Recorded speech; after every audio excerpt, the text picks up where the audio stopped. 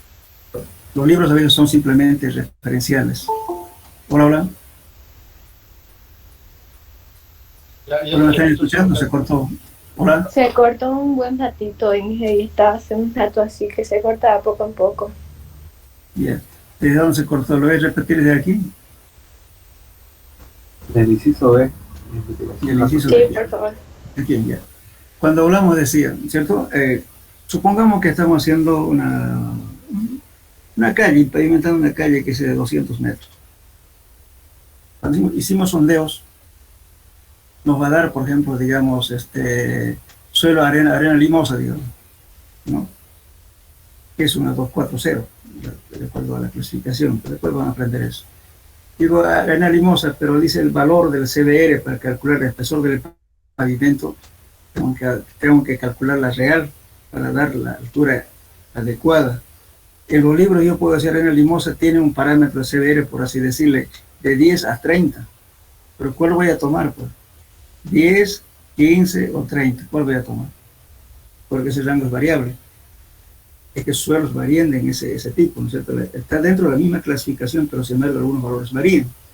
Entonces el libro hace eso. Dice, CBR en arena limosa varía de 15 a 20 o 30. Pero, entonces, esos son referenciales.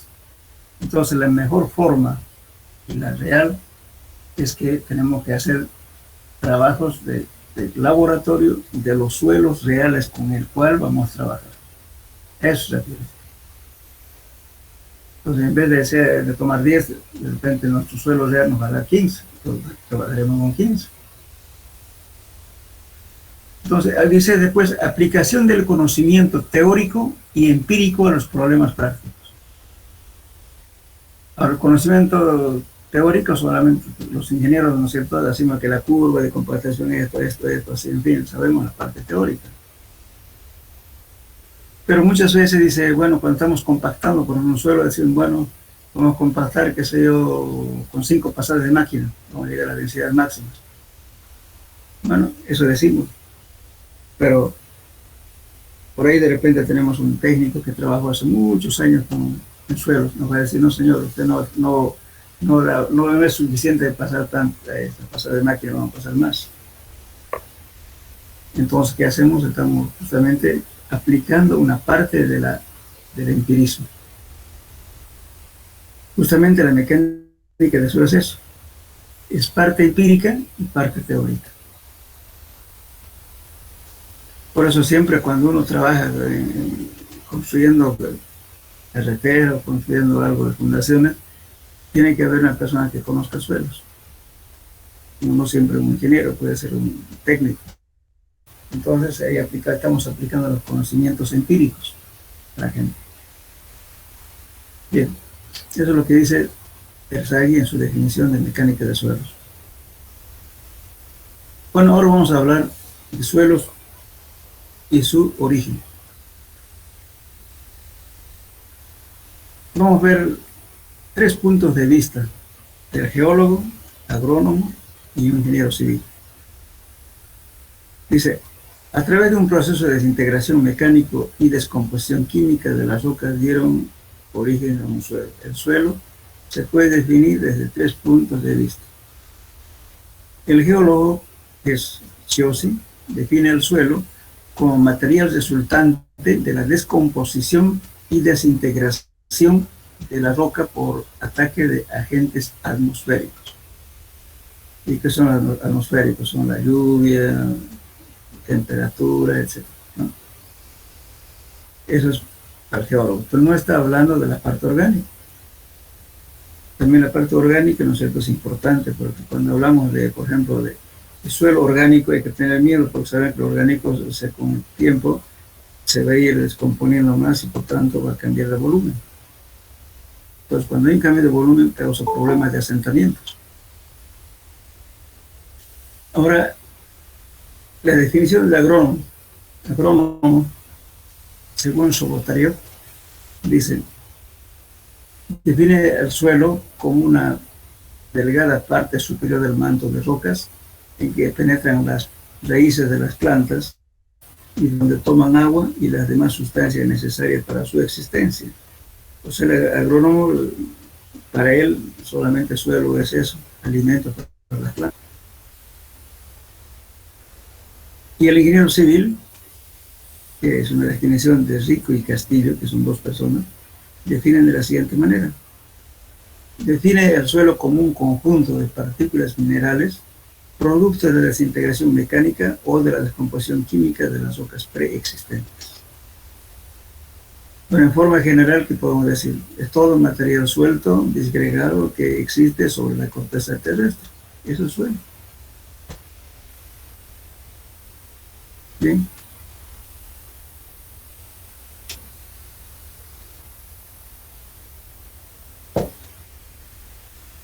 Ahora hablaremos de los factores que intervienen en la formación de los suelos. Uno, materia de origen, que es roca madre. A partir de esto hay disgregación. El agua, topografía del lugar, clima de la región, temperatura, organismos existentes, el ser humano, movimientos sísmicos, ciclones y maremotos. Y además explosiones nucleares. Bien. Pero aquí vamos a hablar qué son suelos residuales. Antes de hablar de eso podemos comentar esto, fíjense. Este es un suelo, ¿no es cierto? Es una terraza. Esta parte se llama terraza aluvial porque seguramente hubo un transporte de sedimentos por el agua y quedó de esta forma. Por ejemplo, aquí tenemos otra formación, está todo estratificado y nos está diciendo la disposición de los materiales, ¿no es cierto?, en función del tiempo. Por ejemplo, aquí hay una época, aquí está marcando otra época, sucesivamente, ¿no es cierto?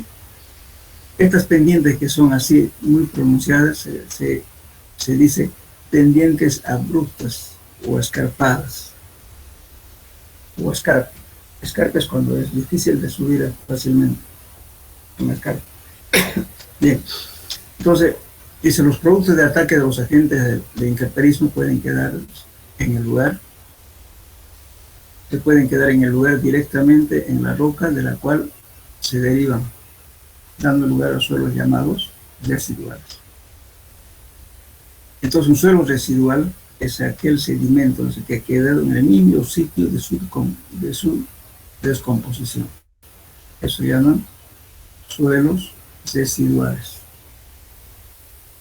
Ahora, estos suelos residuales pueden ser transportados por diferentes agentes de transporte. Entonces aquí dice, por eso, a su vez estos productos pueden ser removidos del lugar de su formación por agentes geológicos depositados en otra zona. De esta forma se generan suelos que sobreyacen sobre otros estratos, sin relación directa con ellos. Este tipo se llaman suelos transportados. Entonces, por el tipo de transporte que han sufrido estos sedimentos que estaban descompuestos en el mismo sitio, adquieren un nombre. Cuando actúa la gravedad, pongamos que tengo aquí una piedra, un bloque grande de roca, y ese bloque grande se descompuso y los sedimentos quedaron ahí. Está el suelo residual. Pero por alguna razón, ¿no es cierto?, por una lluvia, qué sé yo, empieza a caer los pedazos de material disgregado o piedras que están partidas, qué sé yo. Entonces actúa la gravedad como elemento de transporte. Entonces esos elementos caen hasta la parte baja. Ese tipo de suelo que actúa la gravedad se llaman talus o también coluviales. Más utilizamos la palabra coluvial, pero también se puede decir talus. Entonces ya tenemos un suelo coluvial. Ahora, este material coluvial, supongamos por acá hay un río, llega el sedimento al río, el coluvial, y es transportado por el agua. El agua empieza a transportar, a disgregar los bloques o piedras que hubiera habido. Entonces se convierte en suelo de origen aluvial, o también lacustres son aquellos materiales grandes, bloques o piedras que fueron arrastrados por el agua, había veces se deposita en una zona determinada, eso llaman depósitos lacustres. Es frecuente encontrar en las orillas del río, a veces en algunos cerros inclusive se encuentran depósitos de piedras redondeadas. Pero ¿qué pasó? ¿Por qué se encuentra en un cerro, por ejemplo, digamos, un tipo material? Quiere decir que antiguamente hubo un cauce de agua por ahí. Pues quedaron depósitos por el transporte del agua. Entonces, ya el material donde actúa el agua ya se convierte en suelos aluviales, sedimentos aluviales o lacustres. Ahora, otro agente de transporte es el viento. Cuando actúa el viento como elemento de transporte, lo llamamos eólicos. Dentro de los eólicos tenemos varios tipos de suelo, que son, por ejemplo, los suelos, los médanos, que es un tipo de suelo. Y bueno, ¿por qué después vamos a hablar por cómo se caracteriza cada uno? Entonces estoy diciendo que aquí aparece el viento como elemento de transporte. Luego son los glaciares, o sea, el hielo. El hielo está en permanente movimiento y que produce grandes presiones, ¿no es cierto?, que al final lo va gastando a las rocas y va produciendo la descomposición. Eso se llaman depósitos glaciares o morrenas. Bueno, ahora, ¿cómo reconocemos a cuál corresponde cada tipo de suelo? Bien, cuando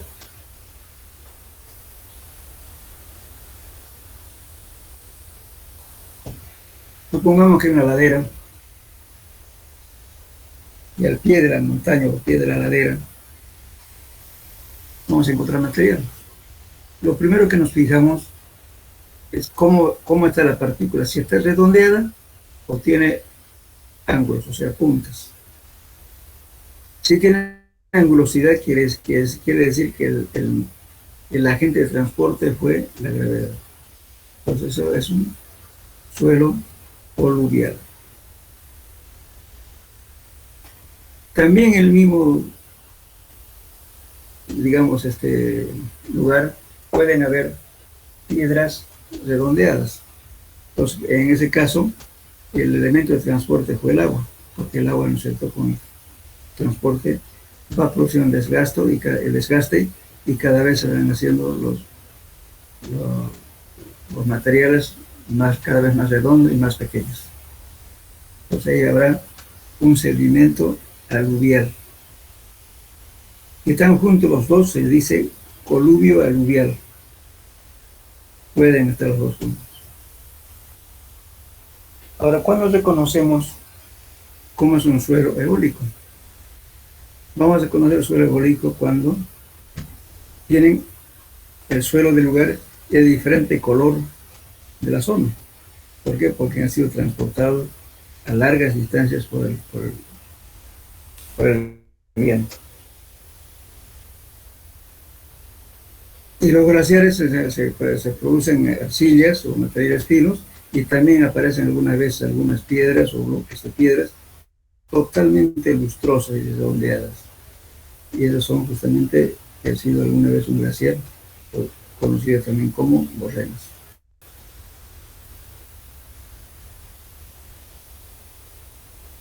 Bien.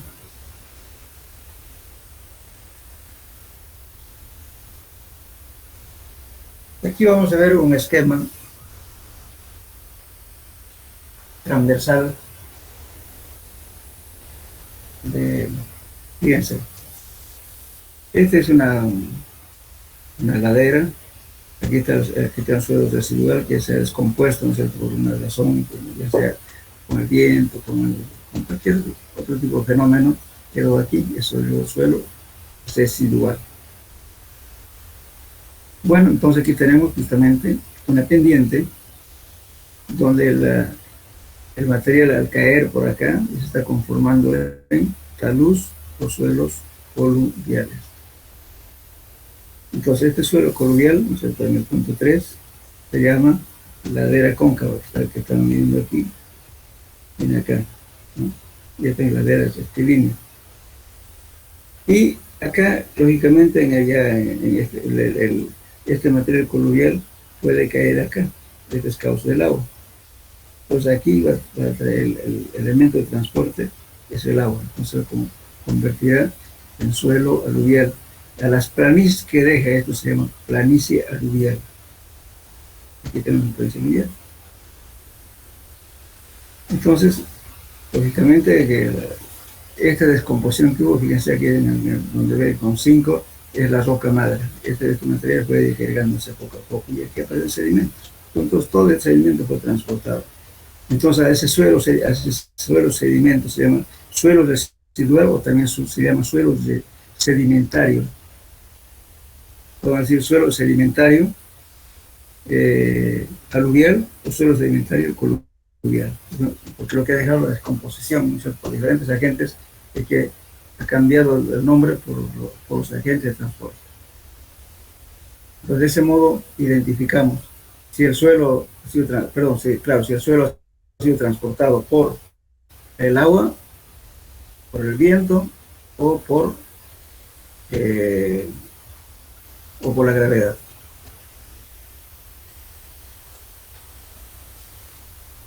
Bien, entonces, aparte de esto, tenemos, por ejemplo, otro que no lo puse aquí,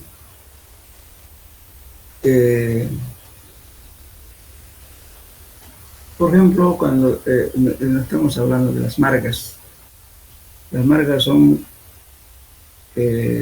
una conjunción de partículas muy finas con diferentes características.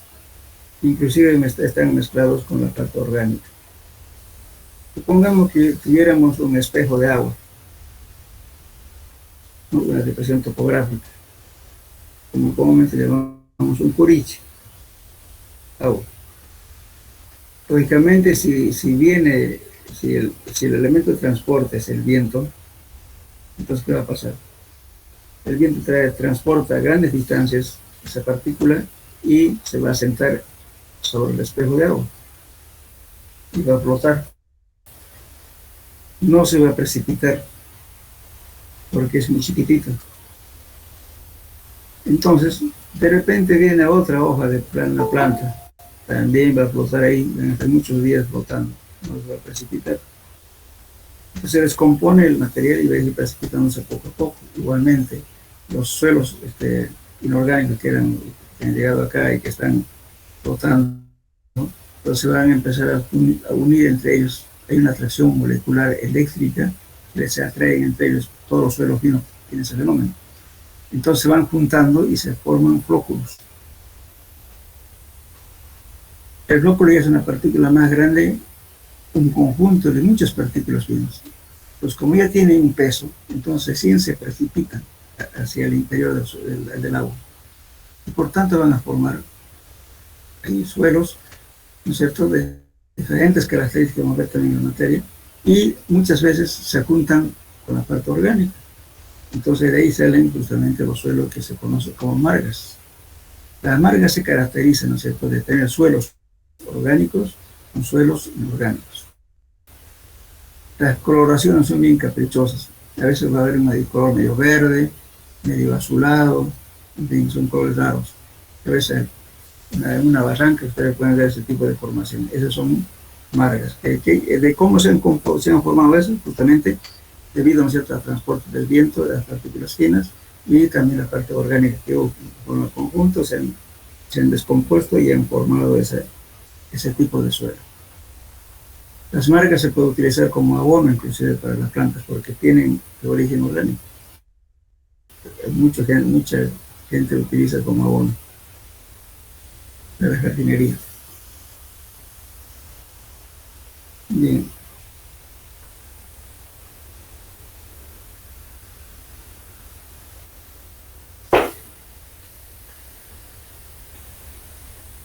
Bueno, por ejemplo, como decíamos, ¿no es cierto?, los depósitos glaciares morenas están por suelos heterogéneos, planes de grandes bloques. Estos bloques van a ser totalmente lustrosos, hasta materiales más finos formados por presiones y abrasión que ocurren en los glaciares.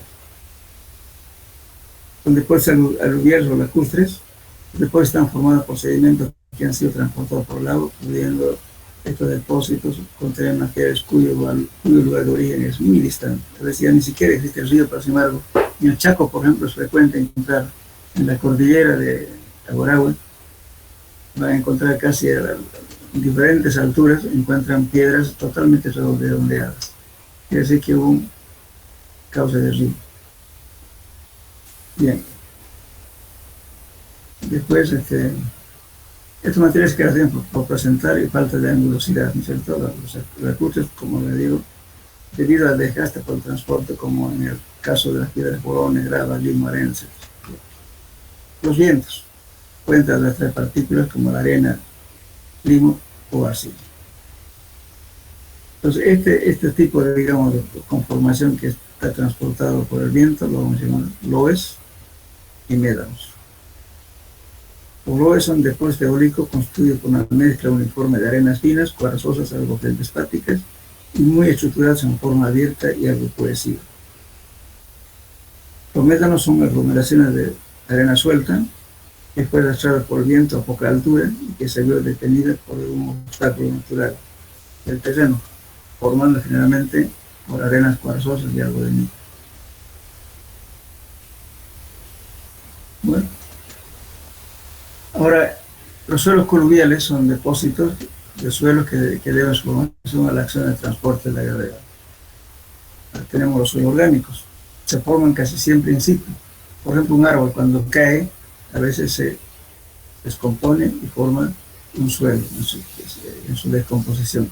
Muchas veces la cantidad de materia orgánica, como el humus o materiales compuestos, y en algunos casos relacionados con materiales inorgánicos. Por eso cuando mucha gente tiene esa tendencia de ver un poquito medio negro, medio gris, y él le pone orgánico.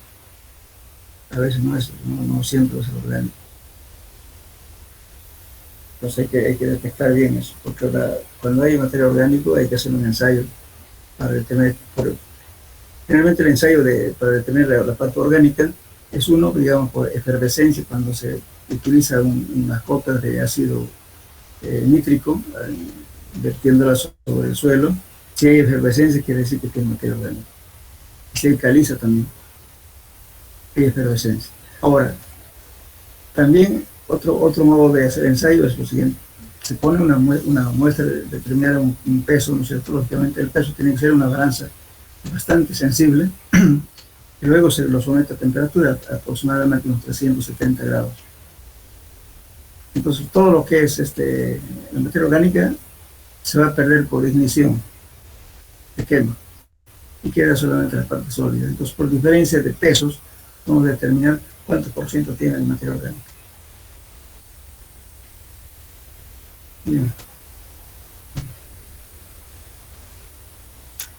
Bueno, podemos hablar de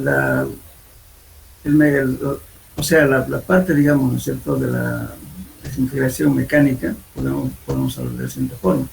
Se refiere a la interpelización de las rocas, agentes físicos como temperatura, congelación del agua, organismos, plantas, hasta llegar a su descomposición final, que son arenas, limos y en algunos casos arcillas. Inclusive las arcillas se dividen en dos partes.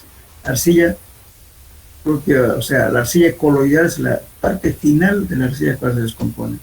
Son materiales casi imperceptibles, son muy chiquititos y en partículas. Son las arcillas coloidales. Otros efectos físicos, bueno, puede ser la exfoliación, se va por la dilatación, ¿no es cierto?, por diferentes valores de dilatación, las rocas se quebrajan, ¿no? De menor temperatura abajo y menor temperatura arriba, entonces hay una dilatación importante, se van descascarando, como decimos vulgarmente. Eso se llama exfoliación. Y lógicamente, si hay frío, hay contracción, se disminuye. Y el que está caliente es el interno. Entonces, por eso es que hay diferentes temperaturas y causa problemas de fractura, o conocido también como exfoliación. Ahora, dentro de la descomposición química, la acción de agentes que atacan las rocas modificando su constitución mineralógica como ser, tenemos la oxidación. ¿Por qué ocurre la oxidación? A ver, jóvenes, ¿quién sabe?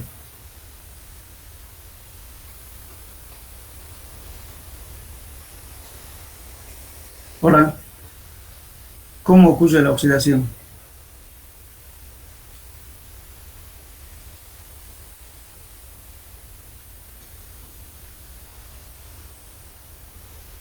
Hola,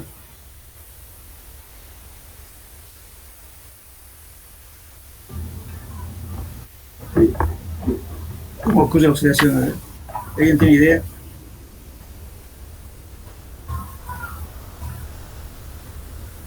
Por ejemplo, Cuando un elemento pierde electrones. supongamos que tenemos una piedra, ¿no es cierto?, de óxido férrico, ¿no? El óxido férrico es lo que justamente da origen al acero, ¿verdad? Y entonces, si está en la intemperie, hay contacto con el oxígeno, hay contacto con el agua. Entonces eso nos produce ¿qué cosa? Oxidación. Y si cae el agua y lo diluye, o sea, ustedes saben que el agua es el mayor disolvente de los materiales de la naturaleza. Casi a todo lo disuelve. Entonces, el material que está haciendo, ¿no es cierto?, el agua lo va a disolver y se va a convertir en hidratado, en material hidratado. Y otro proceso similar es la carbonatación. Que son los procesos químicos. También puede haber efectos químicos de la vegetación en algunos casos, ¿no es cierto? Hay reacciones químicas cuando los suelos están justamente conjuntamente con la parte orgánica, como son las arenas, limos y arcillas. Generalmente, dicen, los materiales pues, se pueden dividir. Por ejemplo, esta teoría que hay. El tamaño de las partículas depende también de las diferentes zonas, como ser húmedas, ¿no?, cálidas o frías. En zonas normalmente se encuentran arena y limos, en cambio en zonas cálidas, siempre como los desiertos, predominan las arenas. Las arenas, por ejemplo, en los desiertos, la temperatura es muy grande, la noche está debajo de 0 grados centígrados, la temperatura en el día está a temperatura con mayor de 50 grados. Todo eso ha hecho que la materia se degregue y por eso tenemos desierto. Bien. Ahora, en cuanto a los tamaños. Las partículas disgregadas, por ejemplo, cuando decimos gravas, cuando el diámetro varía de 720 milímetros hasta 2 milímetros. Esto puede variar, depende de la norma que se aplique. Es lo que estoy hablando, es de la norma ACTM. Para la ACTM dice, los bloques, o sea, las graves se consideran cuando tiene 72 centímetros hasta 2 milímetros. La arena fina, de 2 milímetros a 0.05 milímetros de diámetro. El limo está de 0.05 a 0.005 milímetros. Y la arcilla con diámetro de 0.005 más bajo, y además tienen plasticidad y tienen cohesión. Eso sería las arcillas, esa es la descomposición. Y se le da nombre a los materiales en base a los diámetros, al tamaño de cada partícula. Esto puede variar, porque de repente los brasileños tienen otras normas, entonces puede variar un poco. Pero esto es, repito, esto está de acuerdo a la norma de la CITEM. Bien, entonces esto sería lo que tenemos, ¿no es cierto?, la descomposición ya sea por diferentes agentes de transporte, ya sea ya por el agua, por el viento, por lo que sea. Tenemos esto. Ahora hablemos de arena. Voy a hacer una pregunta. Cuando alguien quiere construir una casa, cuando van a comprar arena, ¿qué dicen ustedes? Pues, señor, estamos hablando de arena gruesa, ¿no es cierto? ¿Cómo le dicen ustedes? ¿Arena o arenilla?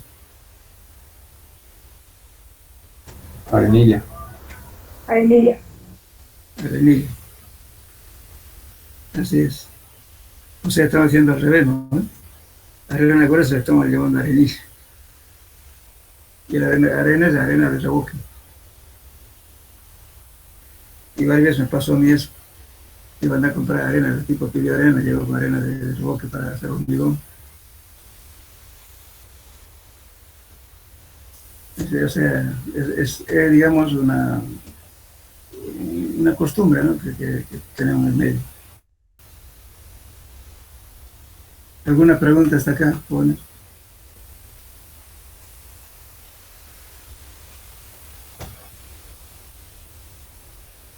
Van a leer, por favor, todo esto porque, repito, los exámenes son presenciales, luego de la parte de teoría y de la parte práctica.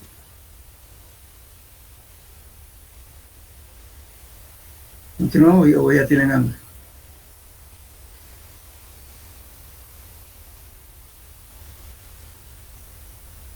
No, terminamos esto entonces.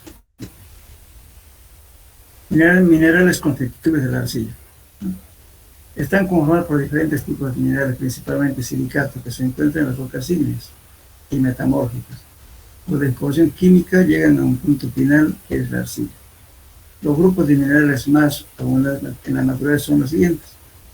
Primeramente tenemos los silicatos, que dentro de los silicatos tenemos los feldespatos, tenemos la mica, el cuarzo, serpentina, clorita y talco. En los óxidos tenemos la hematita, la magnetita y la limonita. Los carbonatos tenemos la calcita y la dolomita. Los sulfatos son la anhidrita y eso. Esos son los que son en mayor abundante como arcillas en la naturaleza. Bueno, pues tenemos la estructura, ¿no es cierto?, que básicamente que predomina en la naturaleza son la silícica y la alumínica.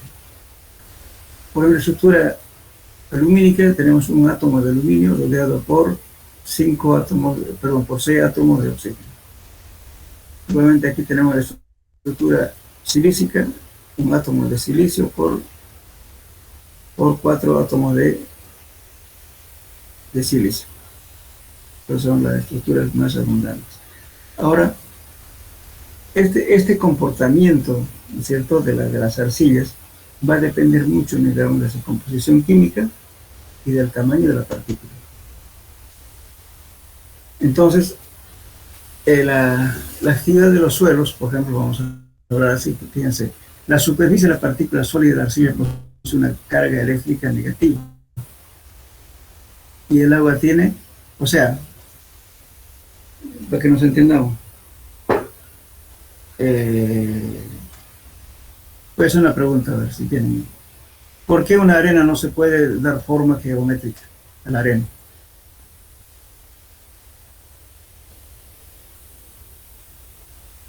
¿Entienden? Te hice una pregunta. Supongamos que la tienen en la mano, no sé, arena húmeda y quieren hacer cualquier cosa, ya sea una bola o quieren darle una forma geométrica. Y no pueden. ¿Por qué razón? Porque no tiene plasticidad. No tiene plasticidad. En la arcilla hay plasticidad, ¿no es cierto? ¿Y cuál será entonces lo que produce la plasticidad?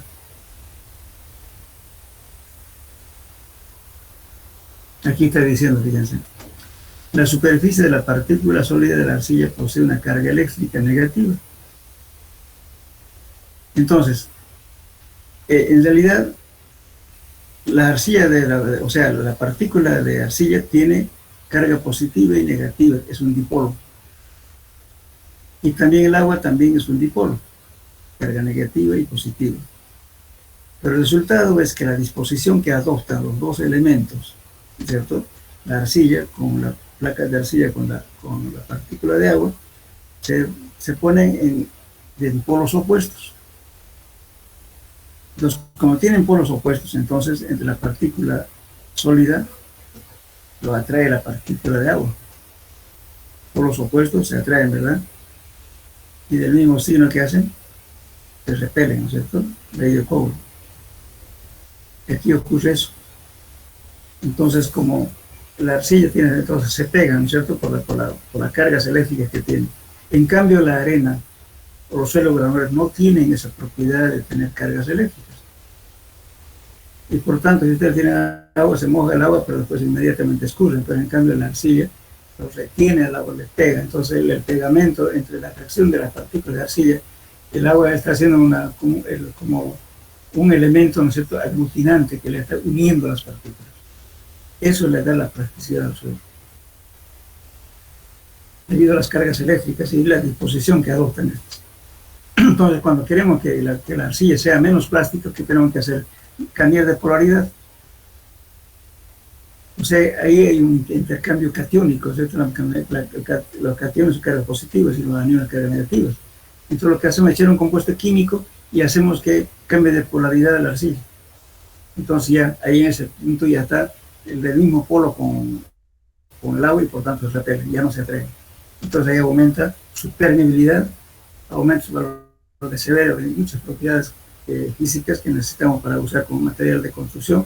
Entonces, ahí se cambian. Entonces eso se llama estabilización de suelos. Y la estabilización puede ser física, también estabilización química. Cuando hacemos la estabilización química simplemente estamos mezclando para que haya un intercambio catiónico. Y si es físico, entonces le estamos obligando. Por ejemplo, la temperatura, si usted le calienta un suelo, ya se va a perder su plasticidad, porque ya no es la misma plasticidad. Pierde. Ahora, si usted le pasa una carga eléctrica a una zona arcillosa, va a perder su plasticidad. ¿Por qué? Porque le han cambiado su polaridad. Es una forma de estabilizar. Entonces, dependiendo de esa atracción, las arcillas se pueden determinar su actividad, cómo reacciona el suelo cuando se adquiere humedad. Por ejemplo, aquí tenemos las arcillas inactivas. Vamos a calcularlo por esta formulita. Esta fórmula creo que fue propuesta por Kepton.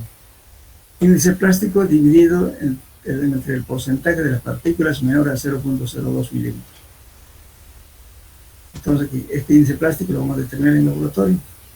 Y esta partícula menor a 0.02 vamos a hacer granometría, pero por método del hidrómetro, por método de la pipeta. Ya no vamos a hacer por simple tamizado. ¿Por qué? Porque estamos determinando partículas menores a 0.02 milímetros. Pues cuando esta relación nos da cuando este porcentaje de actividad está menor a 0.75, es inactivo, no reacciona. Entonces no conviene utilizar para estabilizar. Cuando está entre 0.75 a 1.25, es una actividad normal. Y cuando es mayor a 1.25, entonces significa que estas sí son activas. Según Kepton, dice tu valor es calculado, esta es la relación que calculamos. Entonces aquí estamos usando este valor índice plástico y los porcentajes obtenidos mediante el ensayo hidrométrico, ¿no? Que es una forma de hacer la granometría en un suelo. Y entonces, ¿cómo califican esto? Fíjense. El caolín, por ejemplo, ¿no es cierto?, tiene una actividad de 0.4 a 0.5. La hillita tiene 0.5 a 1. Y la momogironita tiene 1 a 7. Ahora me pueden decir quién conoce caolín o caolinita.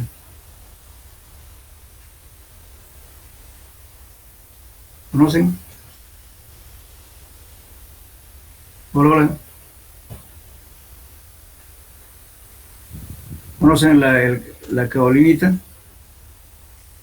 No, hija. No, ingeniero. ¿Tiene usted inodoro en su casa? Sí. Eso. Ese está hecho de una arcilla caolinítica. Los platos para comer tiene también. ¿Lo ves? Todo lo que es de lujo de una casa es hecho de caolín, de arcilla caolinítica, que tiene una actividad de 0.4 a 0.5. Los aisladores térmicos, los aisladores de corriente, son hechos de arcillas caoliníticas. ¿Y quién conoce la arcilla momogironítica?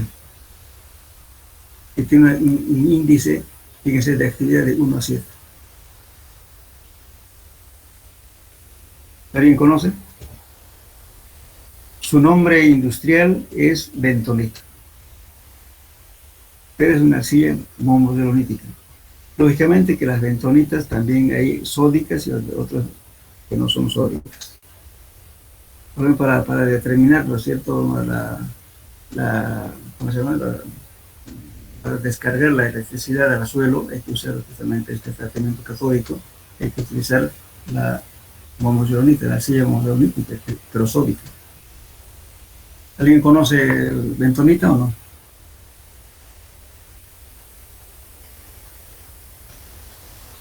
La bentonita se utiliza ¿para qué? Para hacer pozos de agua, pozos petroleros y para hacer pilotes in situ también usamos bentonita. Es una arcilla del origen homodonítico y tiene alta actividad. Eso hace de que estabilice las paredes porque no derrumbe, lo mantiene estable la pared, digamos, cuando está perforando.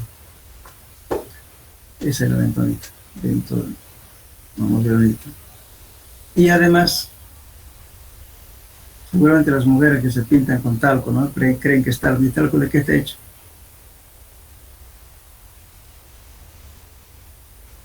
De bentonita. Exactamente. Usan un porcentaje de bentonita. La bentonita se está usando inclusive, ¿no es cierto?, porque tiene elementos minerales bastante grandes y lo usan en cápsula para tratamiento de algunas enfermedades. Es curativo. Lógicamente que no hay que exagerar, ¿no? Tiene su... Siempre todas las cosas tienen que estar bien consumidas y bien tratadas, ¿no? Utilizan para eso, en cosméticos se utiliza bastante. Las famosas que le ponen como una crema, ¿no es cierto?, para las manchas, acné, las mujeres se ponen para descolorizar su cutis, para que sea más suavito, etc. También es hecho de arcilla, momoyeronítica. Le pongas un poco de bentonita en su cara, a ver cómo va a quedar suavito. Entonces la arcilla se utiliza en varios usos. Y es muy importante. Justamente, ¿no?, ahora el proceso del desarrollo industrial y el desarrollo de los pueblos siempre se ha basado en la cerámica, ¿no es cierto? Cuando la cerámica está mal hecha o mal elaborada en una ruina, quiere decir que esa cultura no estaba bien desarrollada. Cuando los tenemos así, culturas bien desarrolladas, tenemos las cerámicas bastante elaboradas, de buena calidad, y ahora en nuestro medio, ¿qué hacemos? Vivimos justamente a partir de la arcilla. ¿De qué se hace el cemento? ¿Con qué se hacen los circuitos integrados? Arcilla. Finalmente ya se inventó la diamantina, que es un diamante no de muy buena calidad, pero se utiliza en las perforaciones, en la industria petrolera. Yo sé que el hombre ya ha desarrollado eso. Y eso está en manos de ¿qué? De los países bien desarrollados. No estamos al alcance de eso todavía nosotros. Eso en la próxima clase vamos a hablar con detalle. Cosa que no está en el programa, pero es interesante conocer.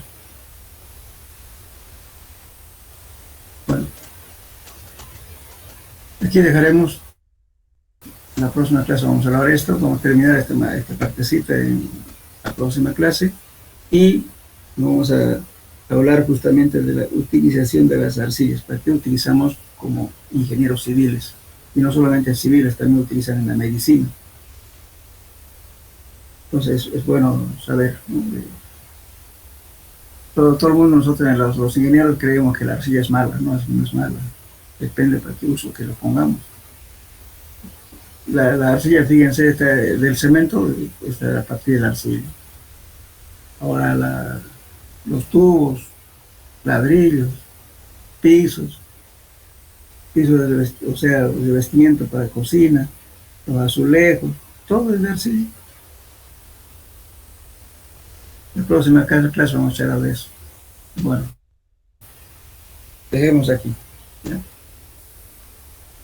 Entonces, hasta luego, jóvenes.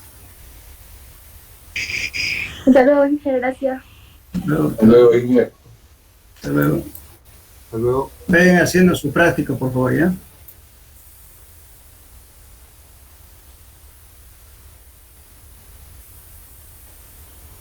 Inge, Sí, una consultita más, me olvidé antes de que se vaya.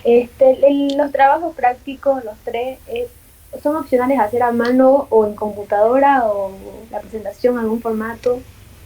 como usted guste, pero con que sea con letra bien clara y también que sea individual más que todo. No se copien entre compañeros, ¿ya? Ya, Y ¿eso por también favor, puede ser en computadora? en la primera parte, en la carátula, le van a poner, ¿no es cierto?, su nombre completo, su código, me ponen el grupo. Es importante el grupo, porque a veces yo lo mezclo con los grupos y es un problema perderlo. Pongan grupo A o B, lo que sea, ¿no es cierto?, con su grupo, ¿ya? Por favor. Ya, Inge. La fecha, por supuesto, la fecha. Pero Ya, eso no lo entonces, empapela. Los papeles que tengo de otra materia y uno lo pierde y a veces uno perjudica sin querer al alumno. Pongan sus datos completos. ya. Inge, entonces la presentación es en 2 semanas, como comentó al inicio de la Sí, clase. el primer práctico, una semana, el segundo, la segunda semana, y así sucesivamente. Después de cada avance de la materia, les voy haciendo una especie, digamos, de repaso, digamos, dando preguntas para que ustedes me vayan presentando eso, ¿ya? Y todo eso les va a servir justamente para su examen. En teoría vamos a hablar sobre eso. Ya, ya, Inge, muchísimas gracias. Bueno, hasta luego. Ingeniero, el práctico, ¿a dónde hay que enviárselo? Se lo entregan al auxiliar, por favor. Ya. Vamos a poner una fecha límite, entonces se lo entregan hasta esa fecha para que él lo presente acá cada semana, ¿ya? Ya, gracias. Hasta luego. Ya.